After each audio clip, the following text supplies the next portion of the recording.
they're a person, and the same thing in South Africa, the word kafir, you can't say that if you're not a So do you good guys other. use that word in that way? Like, what's up, my kafir? Is that No, that's not a thing. That's not a thing. But I can say it, and you're not going to get offended as a Black person if it's between the two of us, right? But they're a white person. just to let my audience know, kafir is the same thing as the N word, right? It's a Yeah, derogatory term used to talk to Black to yeah, yeah. Africans. In what context would you guys use that amongst one another?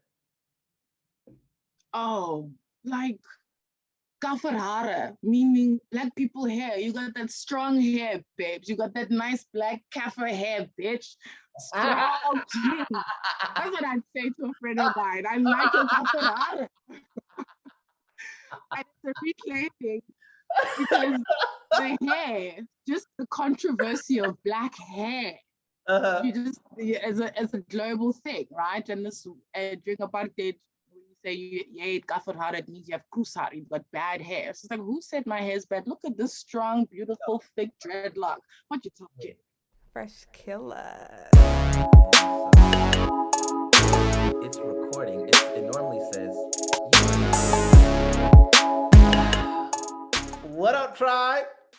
We have all the way from South Africa, Miss Ashanti. Say it for me. Kunene, say it right. Yeah, Kunene. A Zulu princess. Look, man, Hey man. she was getting on my head about Blacks in the States taking up a lot of space in terms of the discussion around Africanism. And what were you saying? As you were saying, let's get into it. Keep going. Yeah, but I don't know now. We covered so many different things. Mhm. What parts, which parts? Pick a one, pick a topic.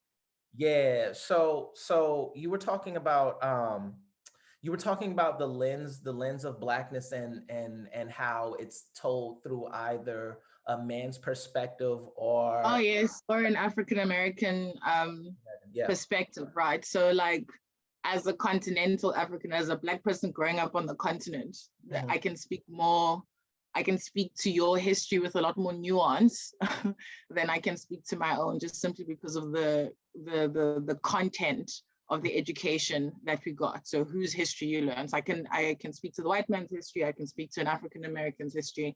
African history, on the other hand, is another conversation, right? So even if you think about how which history gets recorded, which history gets shared, who gets to speak, and in what context. Oh, so what I was saying before you hit the record button was I was 25 Uh-huh. when I found out that UNESCO, which is the UN body for education, in the 70s, it did an entire research project because, Africa was going through its decolonizing I don't know, the period of decolonization. I mean, that we can even problematize if we actually decolonized in Africa, but that's another conversation for another day. But they basically did this research project by African researchers, African academics. So Black people researching African history from pre-colonial times, prehistoric times, excuse me, to up to the present, right? They archived and researched. There are 12 volumes of Africa's history researched by African academics and thinkers, properly done so, and none of that has made it into any of our curriculums. And at the age of 25, I was just like, how am I going to find out that UNESCO has been sitting on this wealth of knowledge? And I'm an African child, and we've been lamenting that you don't know where you're going unless you know where you come from. Mhm. And you have all of this knowledge and this literature. It's not as if we're reinventing the wheel or having to go and redo the work. Mhm. Just get it to the kids. Like, Right. I think that was my chat, was that if I wasn't on this personal journey of trying to figure out who the hell I am and where I fit in the global structure of power and domination, and coming across this research project, I would not have known Right. Right. much less. And so I think the lament is like, unless you're actively doing the work, Mhm. you're sitting in ignorance. And that's just how many of us are actively doing the work. Right. So I know that, to that topic of Americans taking up a lot, Black Americans taking up a lot of space, because I've heard that before.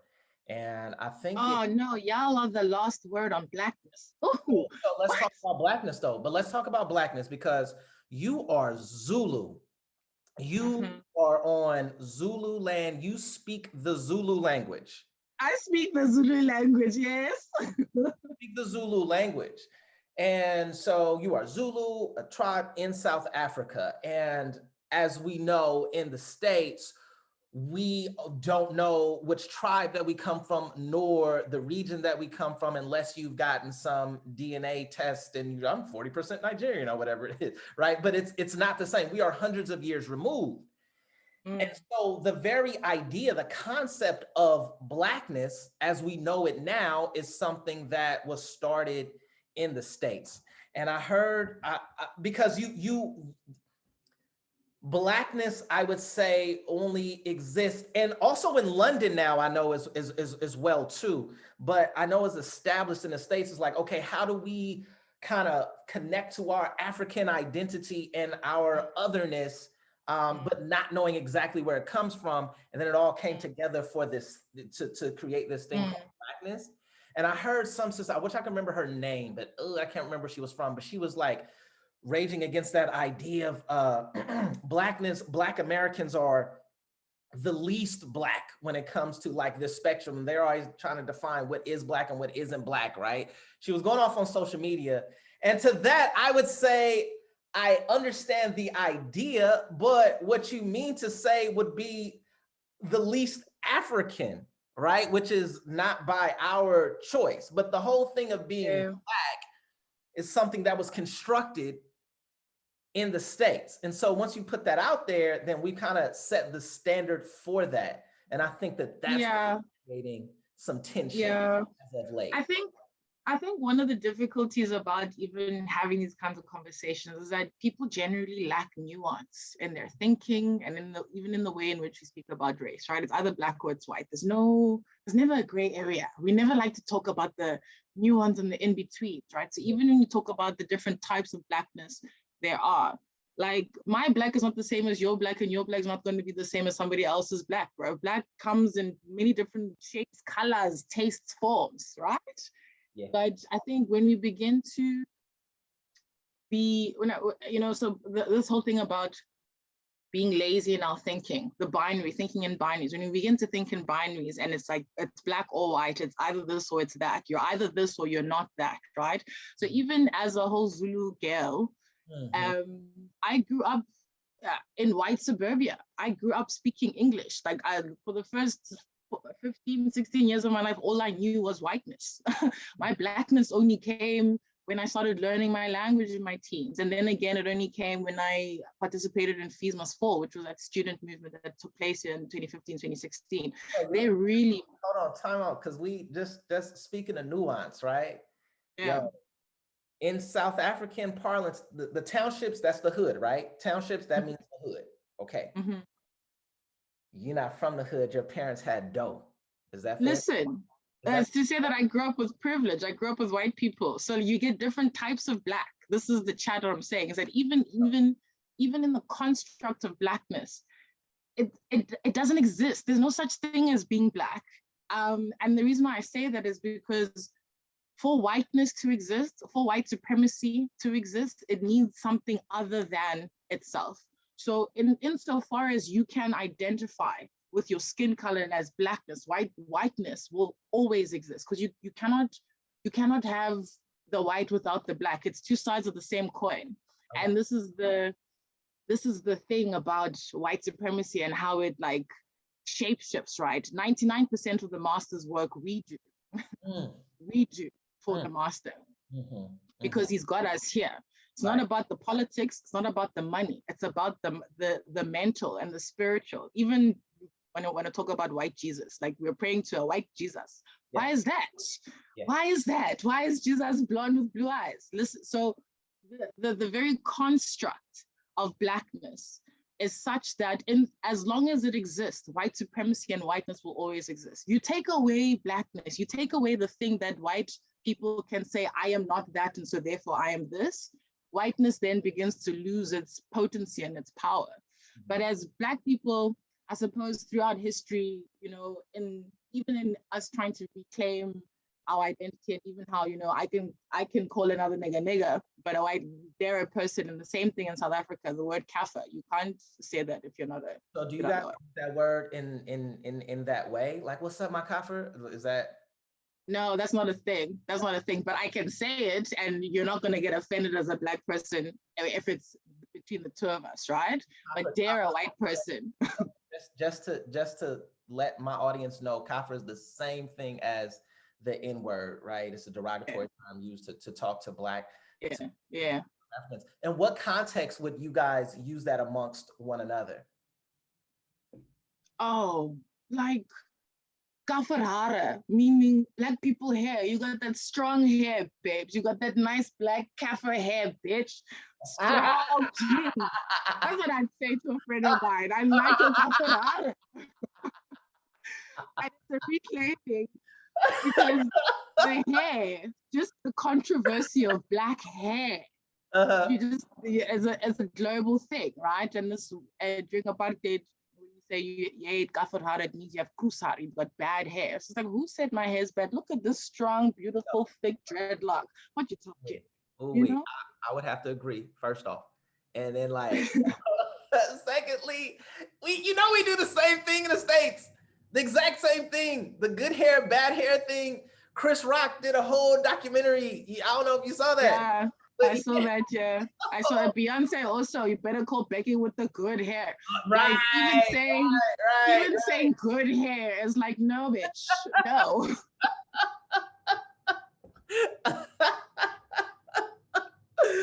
Oh my God. Oh, Roger, I'm kidding you here.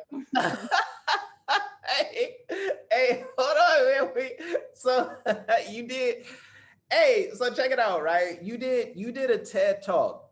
You know, y'all that don't know, I'm talking to a very famous revolutionary sister right now, right? Like, I don't know about famous. I don't know. A very soon to be globally impactful. You are doing talks and hosting discussions with people from California to Africa to everywhere. Like they go to you when they need to get checked, right? When they need to Pretty talk much. about colonial privilege and all that. You're one of the people that they go to. Okay. Pretty much, yeah. Is that fair to say?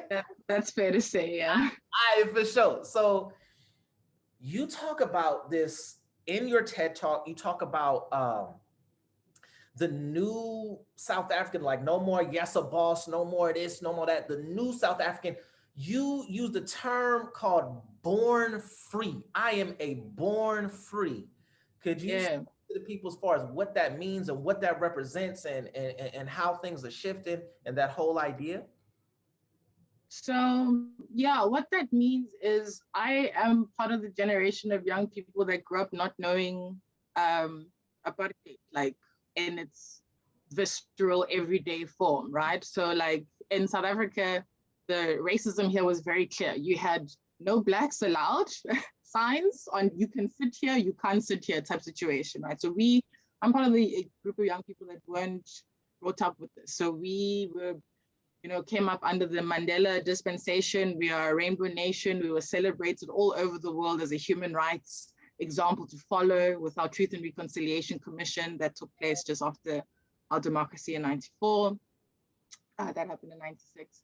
And I think that growing up with the idea of freedom meant that I could move anywhere, go anywhere, and expect that I could do everything. There was no check on who I was as a person, who I was as a human, and what I thought there were no limitations, so to speak, right?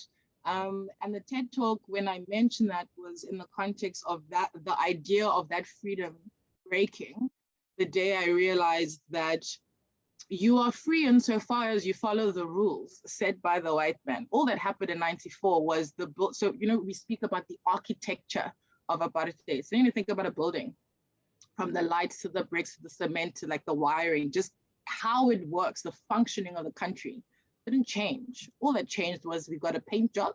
Now the edifice is black, but things still operate the same way, yeah? But we celebrated the repainting of the building in 94. Oh my God. Wow. That's what we celebrated, and that's what the world celebrated. And this is why, you know, we live in such a schizophrenic country. Mandela, yes, he was a leader to be revered and to be learned from, etc. But I think one of the laments here, that you hear young people say, "Oh, Mandela sold us out," right? And part of he sold us out, which I think is also a fairly binary argument, because there are things that he did for us that I wouldn't have the kind of life that I have if Mandela wasn't one of our leaders. But on the other hand, money talks. Money equals power. A political vote, my ability to vote doesn't mean I can pay for rent, pay for food, pay for school fees. I can't buy groceries or pay for my kids' school fees with a vote. But money does, right? And there's a book written by one of our academics here, Henny van Vuren, called Apartheid, Guns and Money, which basically unpacks the deal. Was that fine? The deal with white capital, because also understand South Africa is the gateway to Africa. All the major European powers, even America, everybody's got their finger here. Everybody, all these big white people have their holiday homes here. I live in Cape Town. They describe Cape Town as the Monaco of Africa. Like, we are too pretty and they've invested too much for us to fail as an African country. This is my theory. Right. And so the deal was, okay, you guys want political power? No problem, but don't touch the money. Don't touch the economy. And the economy is the thing that gives you power, the things that allows you to shape things, right? And I think that's the nitty-gritty part when we talk about the sunset clauses that happen. So our freedom was a freedom in announcement. Freedom was we woke up one day and said you are free. That's what happened here in South Africa. But tangibly, materialistically, in terms of people's lived experiences, things not only did they not change, but then with this neoliberal economy, what free hand of the market, the standard of living of Black people got worse. So even so much so that I remember when I was still working, I used to work at the Institute for Justice and Reconciliation, which was the NGO that came out of our Truth and Reconciliation process in '96. And part of the research they had been doing was having these conversations in communities around reconciliation, how people felt, right? And one of the things that we kept hearing over and over was that life was better under apartheid. You know how painful that is for a person of color or a Black person to say that my life was better under apartheid. In what way do they believe that life was better under apartheid? In the sense that the quality of the houses, even though they were shitty houses, was much higher than the quality now in democracy. It's better to be fed under a dictatorship than to be a poor man in a free democracy. Yeah, that was the chat, is that even though you got so little, you still got something. Whereas now it's everybody for themselves, this individualistic, capitalistic things. Like, if you don't have 10 Rand, no one's helping you. Okay. You know, and I also must then also check myself and acknowledge my privilege in saying that, because like I'm saying, I grew up fairly privileged, but at the same time, my nuclear family was the wealthy part of the whole family. Does that make sense? When you get a family tree, our branch was the wealthiest part. So looking at the rest, like, it's just, yeah, man, it's complicated, it's deep. And I think freedom for me also equals dignity. Do you have a safe place to sleep? Do you have food to eat? Are you being educated to the point where you can read and write? Because we can argue about Blackness, we can talk about what it means to be Black in a global economy and all these things. But if I'm hungry and I'm in danger and you are well fed and you have a room of your own, like, we're not having the same conversation. So would you argue that people were safer and things ran more smoothly under apartheid? Is that? No, I wouldn't say that, because apartheid was a crime against humanity. Like, first off, like, let's not get that. But a lot of people do feel that way, like. And I think that was the thing that just boggled my mind, is that this is what people were telling us in the conversations we were having. We're 20-something years into democracy. We're having conversations that are around reconciliation, and people are so frustrated, and they're like, no, like my life was better during apartheid. Like, Jani, how, ma'am? It's like, because I could eat consistently during apartheid. Yes, the police were killing us. Yes, but these were the things that people were saying. And as a born free, as someone who didn't know what life was during apartheid, to hear that, it makes you on one level feel guilty for the kind of security that I had growing up, and B, on the other hand, it then also makes you think about, so what was different? What did my parents do that was different to your parents, that we were able to get to this level of security, I guess, in a democracy, and you not so much? And the denominator there is education. And this is why I'm in education.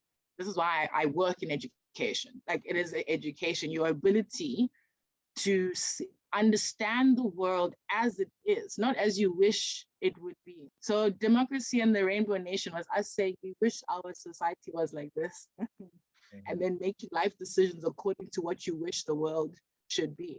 And I think the ability to think critically and creatively about the world, and to correctly assess how you are being used and how you are using the system, is a critical epistemic skill that, like, everybody needs to have. And like I'm saying, the difference there is the level of education. Yo, all right, for sure. So I have two things, because first, you were talking about this deal that Mandela made, and I've heard, and that basically you use this great metaphor that the house just got a paint job, the structure of it is still dilapidated and decrepit and all of that, right? But this freedom, this new South Africa, it's just a paint job, it's just a veneer, it's just the front, okay? And you spoke to Mandela selling, or some people believing that, what just happened? What did you just? Sorry, something fell.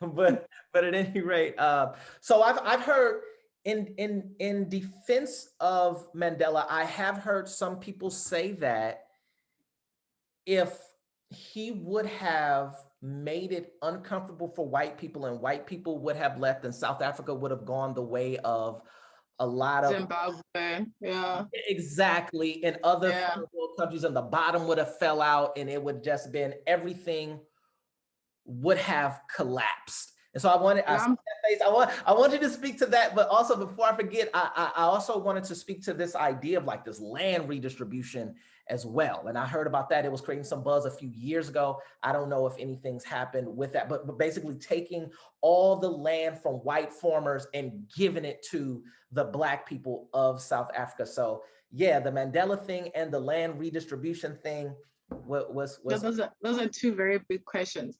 Right. Well, on the Mandela thing and the money thing, I don't think so. Like I'm saying to you, South Africa is the gateway to the rest of Africa. It's always been. When you talk about the first non-colony colony, the Dutch East India Company set up a trading post here in the Cape.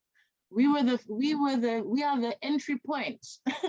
When you talk about, like, so I honestly don't believe that it would have gone as bad as people make it out to be, simply just because of how much investment there is here, and B, that would have been the best time to have the conversation about the economic structural inequality. Now you have Black families, you have this Black middle class, if you can even call it a middle class, but you have now people who've worked and made money and have bought land and have done things. Now, if you want to redistribute this economic structural powers, like, you're having a much more difficult conversation now, because now the enemy is no longer clear. It's no longer about, redistributing this evenly, but, and I can't, we must talk about if you're going to put this live, because my president, Cyril Ramaphosa, is the epitome, is the embodiment of what Frantz Fanon speaks about, the crisis of national consciousness in this wretched of the earth. In that, if you look at Cyril now, in the 70s, I remember there was an interview, this man bearded up saying, do not we don't engage with these colonial capitalists. They're all fascists, what, colonial money. Other side of democracy. Man has money now. Like man is now heading, I don't know if you remember, there was a massacre that happened in 2012, the Marijuana Massacre. Cyril Ramaphosa was sitting on the board of that mine. He was the one that came out in the commission to say that this thing ends today. People died that day. This man founded the national. What is the massacre that happened? Who was massacred in 2012? Miners. They were asking for a basic wage. So the Marikana massacre in 2012 happened with Cyril sitting on the board of Lonmin Mines, right? And it came out that the president of South Africa, the now president of South Africa, yes, was sitting on the board as the blackface. As this is what Capital does. Capital puts a blackface there to calm the tensions and calm the people. And when you can't, things happen. So people died, right? And what the conversation was for us was, how is it possible that the founder of the National Union of Mine Workers during the anti-apartheid struggle, Cyril Ramaphosa, on the other side of democracy is now killing miners for asking for the same things he founded the National Union of Mine Workers for in the first place. So when you're talking about freedom, yeah, how can you, what flavor, how do you speak to a democratic freedom if the same things that were happening during apartheid are happening now, but under a black government and a fat man now who has lots of money? And the difference is money. There's a scene that I would encourage you to watch. There's a movie called Trick Baby. It was written by Slim something.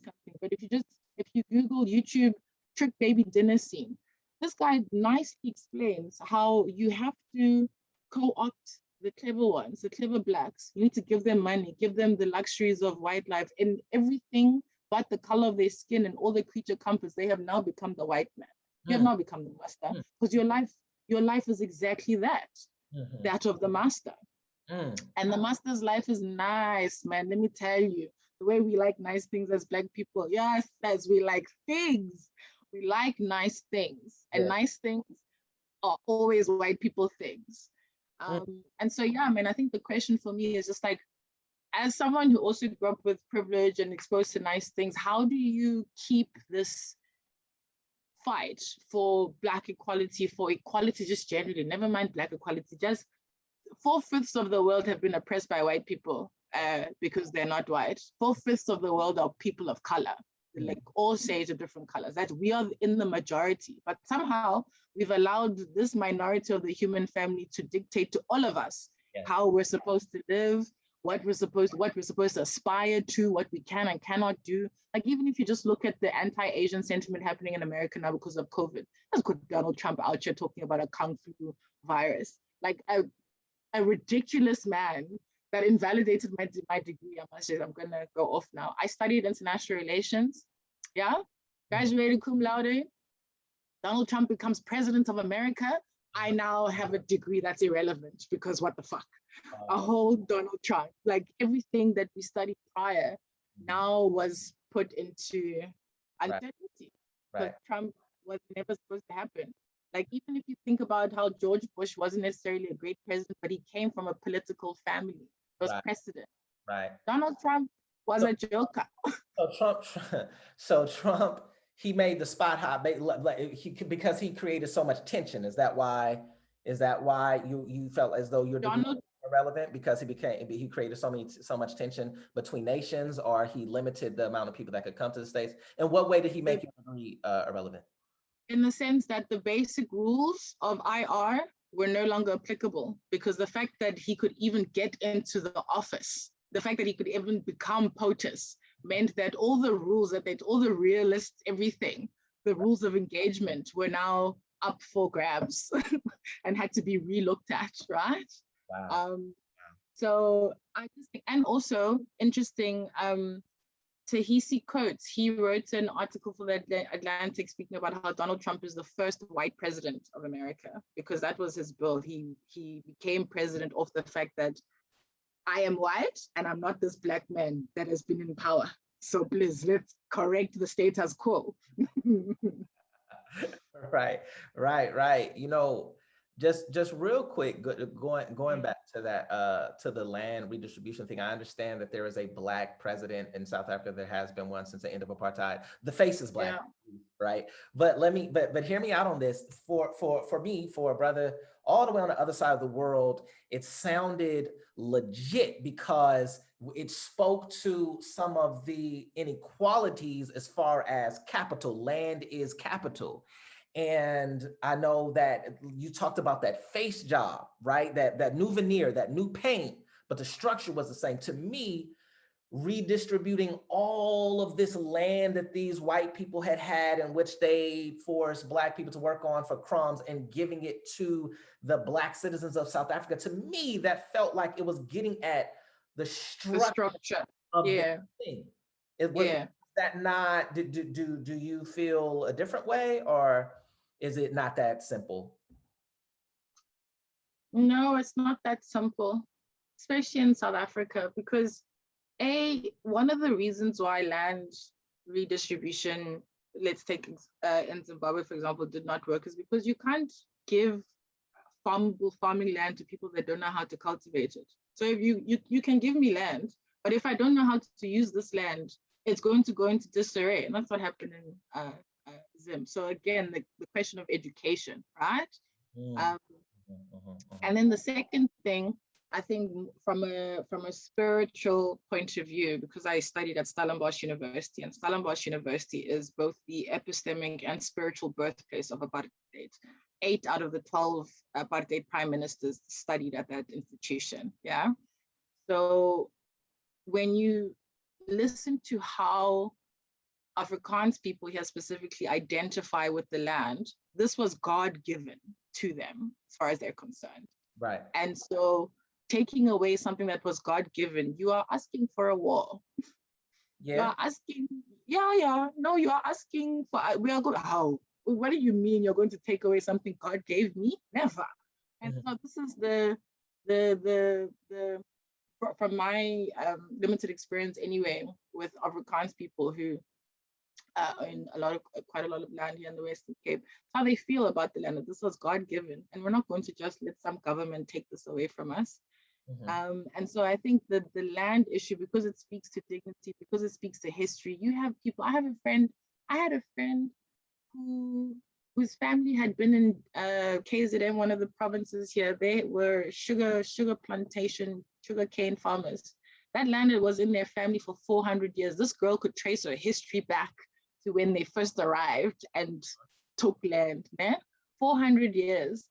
Sure. Now, part of this land redistribution, their land was privatized by the government, and they were going through this process of having to give up their land. And so it was less a question of equality and more of you're taking away our history, our identity.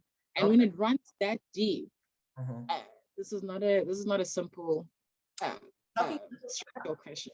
How can you have a revolution without war? If we are labeling the overthrow of the old regime, the overthrowing of apartheid, it's a revolution. Yeah, but don't romanticize war. I'm not trying to live in a war. You know how grateful I am for my life. Like really, like war. Here's the thing. It's bloody. Revolution is bloody. Historically speaking, revolution means blood. War is politics with bloodshed. Hold on. And I am not romanticizing it. I know what blood in the street looks like. I know, not in terms of revolution, but in terms of murder, in terms of homicide. I know about blood, and I know what bodies in the street looks like. And people use the word revolution and any word short of revolution, as far as right now in the United States, we're supposed to be they're labeling it a day of reckoning, right? Yeah, that's how it's labeled, right? Yeah. I don't feel that. I don't feel that is true. I don't feel that is actually happening right now.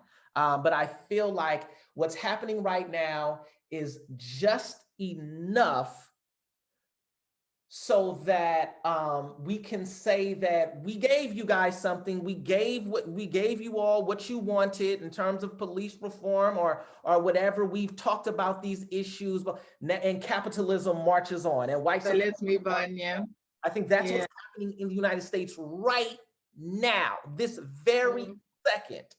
If there were indeed to be an actual revolution in which Black people, let's say, own the businesses in our community and we educate our own children, and I know you speak to education, it's very important, and we stopped supporting Cadillac or Hennessy as far as alcohol, or Sprite, or what, Coca-Cola, if we stop supporting all Gucci, right? If we stop supporting all these industries and begin to invest in ourselves, then capitalism as we know it right now would collapse. It would. Got the chats?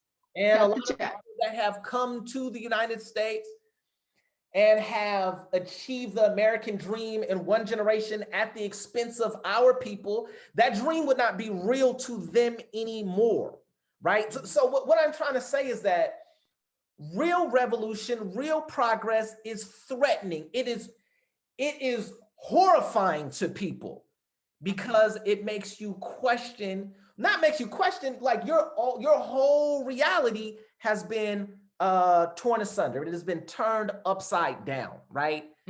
And with that, white people tend to react very violently when the idea that they are now underneath the boot of oppression is like, no, this is my whole identity, right? And then people die, right, in mass. Even the threat of that causes people to die in mass. And so if I can take that back to South Africa, and you say, when we talk about redistributing these white people's land, it means war. If there is an actual revolution, then at some point or another, if you're serious about it, that's going to mean war. And you know, as Black people globally, when we revolt so nicely, right? Yeah, the thing about suffering peacefully, that's what Malcolm X spoke about. We spoke about earlier about the difference between the house nigga and the field nigga, right? Right. For this revolution, as far as I'm concerned, to like, we need to convert the house niggas, because the house niggas have access.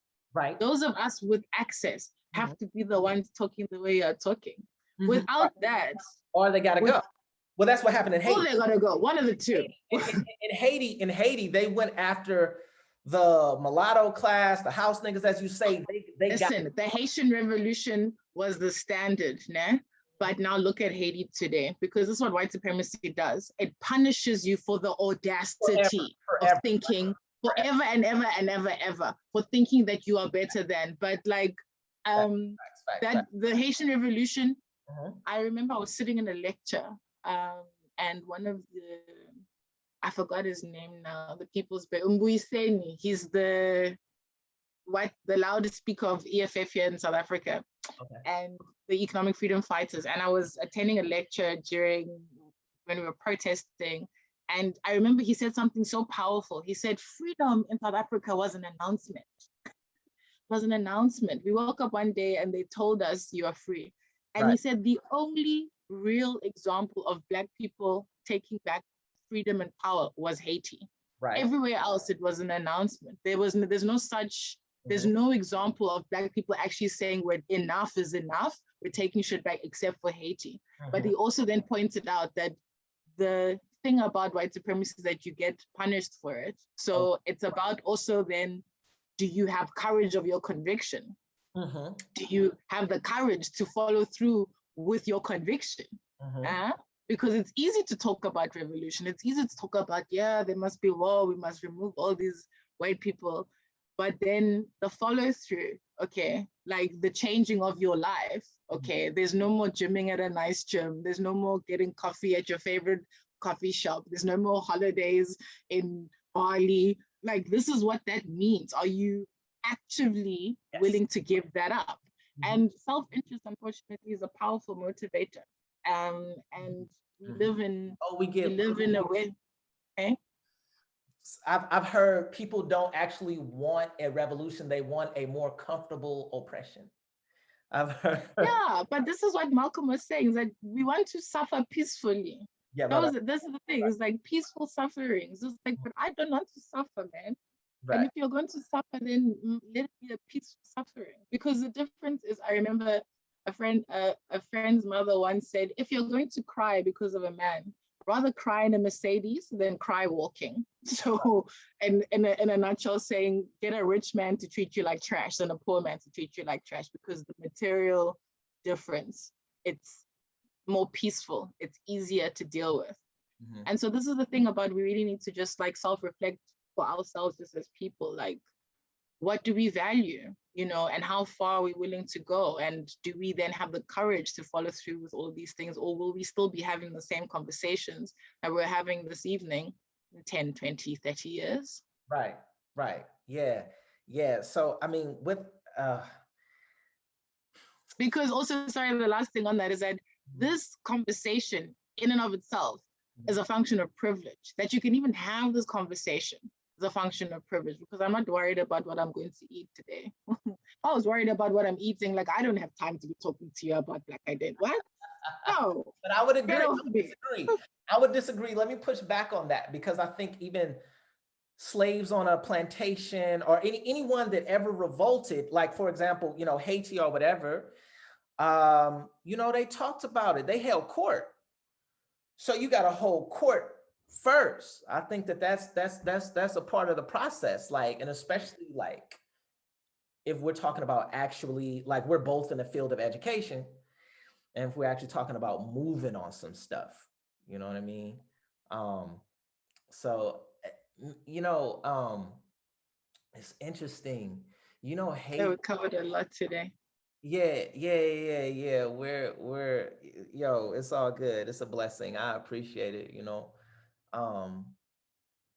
Haiti, you know, France charged them like a $100 million debt or something like that. Like, they... Listen, do you know that there are countries in Africa still paying a slavery tax? Because we forget slavery was an economic system for the white people. It was about money. We have countries today paying France a tax because France lost income when slavery ended.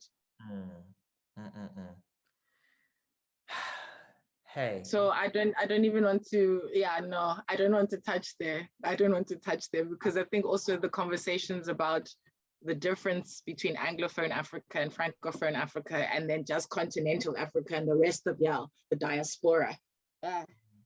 We need to get our shit together, because this is also how white supremacy works. When I say 99% of the work is us doing it for the master, divide and conquer was done so thoroughly that we can't even identify with each other.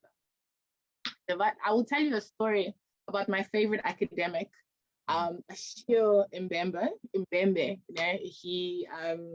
He's one of the most revered Black minds in Africa. He lectures from BITS, etc. And I had applied for a summer school in Bologna, traveling through university. It was nice. I was excited because he was on the program. I was finally going to meet this man. And the whole time I'm calling him Achille because I'm Black and he's Black. I'm like, yeah, your name's Achille, because that's what it spelled like. I then meet this man, and this man corrected me in the most painful way. Firstly, his wife is a white lady called Sarah Nuttall. She's a whole... She's white, you said? Yeah, a white lady called Sarah Nuttall. She's an academic also. Another thing that we can maybe discuss another time is why all of these amazing Black minds who write for the world have intimate partners that look like the master. It's another conversation for another day. Right. But he then somehow corrects me to say, listen, my name's Achille, not Achille. I'm French. Get it correct. Here is I am a young African child who sought to come to this summer school because I wanted to meet this guy. He's literally my academic idol. And for him to tell me that my name is Achille, not Achille, I'm French. Get it right. I'm like, if you are French, in my mind, because I was so shocked that he walked away afterwards. I was just like, what the fuck? I was like, if you are French, then why are you celebrated as the greatest African mind of our century? Why is that? Why then are we celebrating you as an African mind if you self-identify as French? I have a problem.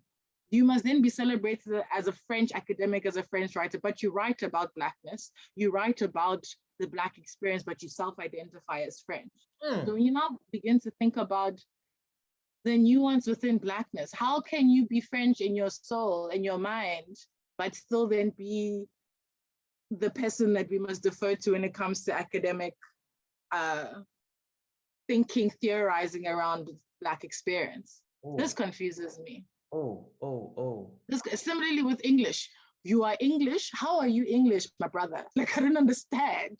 Yeah. Like, how do you self-identify with the colonialist, but then are the standard and the mouthpiece for decolonial thinking? I'm still trying to put that one together. Whew. Yeah, that's a lot. I'll say quickly, I was in Paris, and I was in front of the Eiffel Tower, and I was sitting there at a bench, and I'm taking it all in, man. I was like, wow, it's a big deal. This white girl from New Zealand walks by, and she says to me, excuse me, do you know where the local store is? I don't know. She asked me some question. I was like, oh yeah, I just went down there. It's down there to the left. She said, oh my God, it feels so good to talk to another Englishman. I was like, oh my God, what?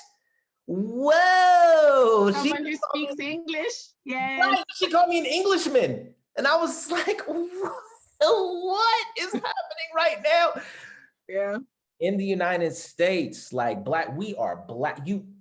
A lot of Black people can attest to this. You never feel American until you leave America. Yeah. Because in the States, you are Black. Like, that's what it is, straight up. You are Black, identify with all things Black. That's why Colin Kaepernick took a knee in the national anthem and all that, like that whole national identity is one that represents pain for a lot of people. Right. And so when she not only she identified me by the colonizer, and that was the connection. And I felt appalled. I was like, oh, like, what is happening? But then, the flip side of that though, Ashanti, is I was there, me through my Black lens, and I'm walking through Paris, and I'm looking at all the Senegalese, and I'm like, hey, what's happening? I'm trying to connect, like, hey, my brother. And they just like, no. You ain't French. You don't speak French. Don't ever speak French again. No. No American ass away from me. It's like, oh, snap. This is true. So colonization as it impacts us as Black people, and the thoroughness of the massacre is absurd. It goes deep. It goes to the spirit. And I think for me anyway, one of the big things that I learned, because the first time I ever had to even consider my Blackness, if I put it that way, this is what freedom was to me. Like, I was always just shanty, like living my best life, life was good. Like there was nothing that I had to. And then you get to Stellenbosch University. Yeah, like Stellenbosch is your it's similar to Charlottesville. It's like a small, very, very white town. And when the protests started happening, I was in leadership. I was the only Black female in leadership. I had access to spaces. And one of the things there was about, opening up dialogical spaces for us to talk about the experience. And even though my experience at the university was not the same, like my fees were paid, I didn't have an issue about unpaid fees or whatever the case is, but I saw the necessity of holding space or opening up space for others to be able to talk about the experience, because it just wasn't there. And as a Black person, I was looked at and asked, what side of history are you going to fall on now as a student leader, right? But the first time I felt Black was at Stellenbosch. And that was a new thing for me, because not only was it a new thing, I found it so limiting. In the sense So for example, I'll tell you about the first time I found out about the concept, the triple oppression of Black women. Ooh. The first time I heard the term, the triple oppression of Black women, which is race, class, and gender. Sitting at some student caucus, this man is patriarching so nicely. There's a white girl trying to run for. I am so sorry. I've never heard that used as a verb before. Wow. Patriarching. Okay. I'm sorry. I just had to acknowledge I've never heard that used as a verb. I got you. Go ahead. Sorry. It's a verb. That's another conversation for another day. So this Black man is patriarching very, very nicely all over the place. This white girl is busy running. She's running to be Speaker of Parliament. You know, you have your student parliament at university, and she's running to be Speaker of Parliament. And what he did, basically, because we were just at the cusp, the Business School was just, getting hot now, and everybody was having these high epistemic conversations around Blackness and theory, et cetera, right? And so, you have these things where we like to show off who's cleverer, who's more well-read than the next person, right? And so one of the questions he asks her, this small white girl, he asks her, what can you tell us about the triple oppression of Black women? Drops mic, sits down. I'm sitting in the audience. I'm like, what the fuck? I don't even know what the fuck that is. How is she gonna know what the fuck that, what? I was so, not only was I upset at how he asked the question because of the patriarchy, he did all over the place, just a dick swinging that went everywhere, but was the fact that here I was as a Black girl. I woke up that day, Ashanti, I went to bed that day with now 3 layers of oppression upon me that I did not know that I had. What? 3 layers, not even one, 3. 3 layers.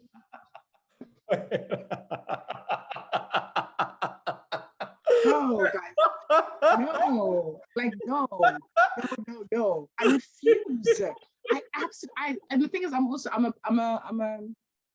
a protest poet as well. I'll send you some of my poetry. So I got back to Res that day and I wrote a whole thing about, I absolutely refuse for the triple oppression of Black women to be a thing that is just standard like the sun rises and right. That I must accept.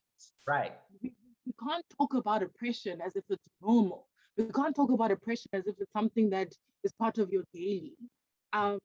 Because the other thing that gives concepts power, oppression powers, is the acceptance of it, right? If mentally and spiritually you have accepted your oppression, you have accepted your inferiority, there's nothing, there's no revolution, there's no policy change, there's nothing that can happen that will now change you as a person, that will make you feel whole. Because inside the one place, nobody has power besides your damn self. You have accepted what other people have told you. Does that make sense? Mm-hmm. So spiritually, at a spiritual level, if you allow what the world has said you are to be the truth, there's nothing that can happen, because that is the one place that you are in total control over. That is the one space that you are fully the person in charge. You know, that's interesting, because I think that particular language, that terminology, I'm sure it was coined with the idea of being conscious. Yeah. It sounds like what you're saying is that is also the tool of the oppressor to say you carry this baggage and this baggage and this baggage.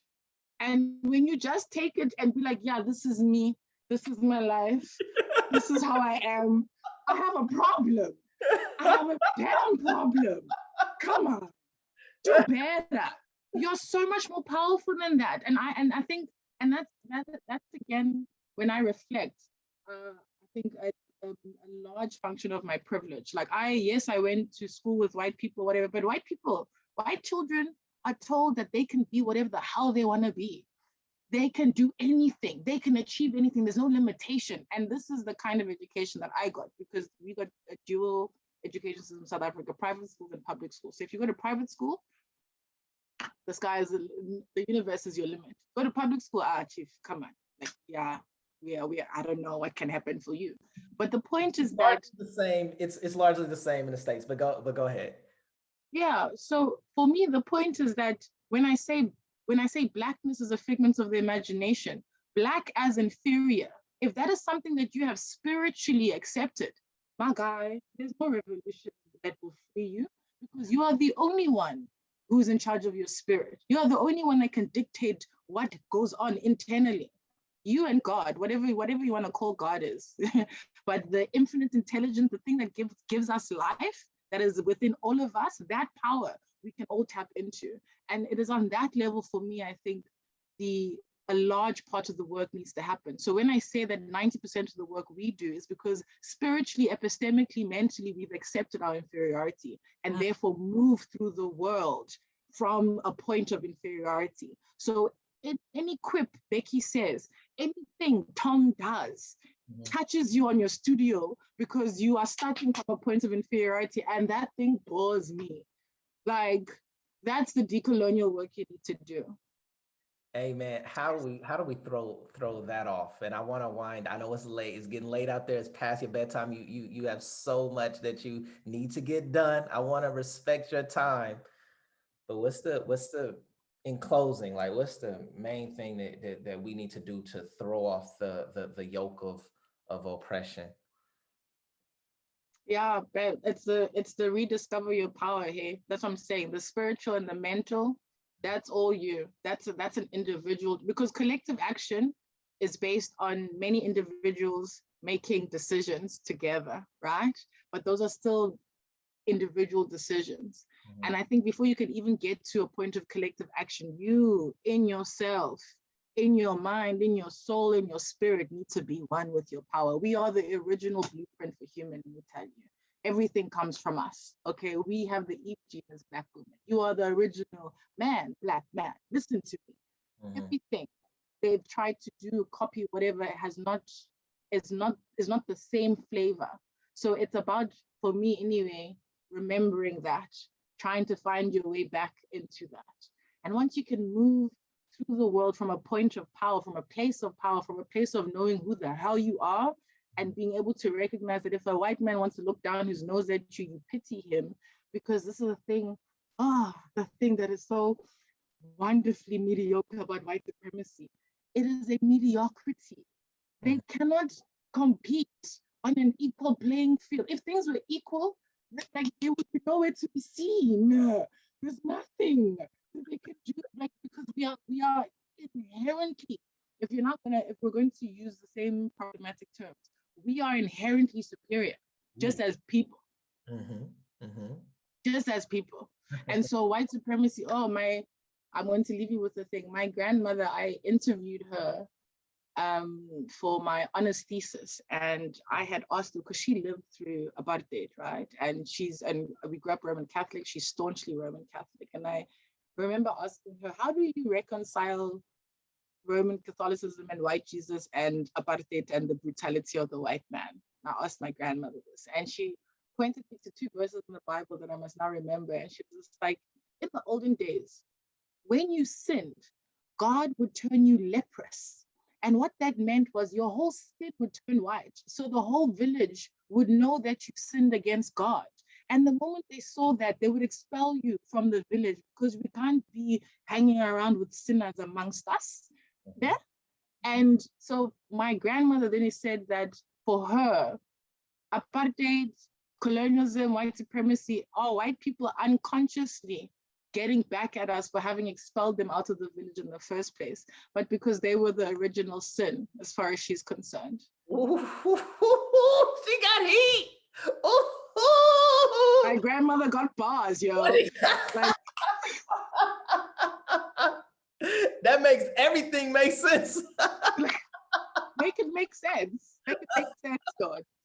So we all have different ways of rationalizing these things, but I do think if at a spiritual level you can know who you are, you can deal with all of these things. These are small things, bro. And after that, then now we can talk about the collective action, but we need to start internally. Hey, I appreciate you. gotta have 2, we gotta have 3, we gotta have 4 more installments on the way. Hey, Ashanti, how can people check you out, support you, follow you? What's your social medias? What is it? What's up? How can people get down with your vibe? Oh, Ashanti Kunene on Twitter. Yeah, that's it. Okay. Learningtounlearn.com. Yeah. Okay. Ashanti Kunene on Twitter. Yeah. That's the way to do it. All right, for sure. And y'all also need to check out this woman's TED Talk. I'll put it in the description. All right, for sure, man. Ooh, we got another one from South Africa to the Bay. Hey. So much guys. Okay. And another one.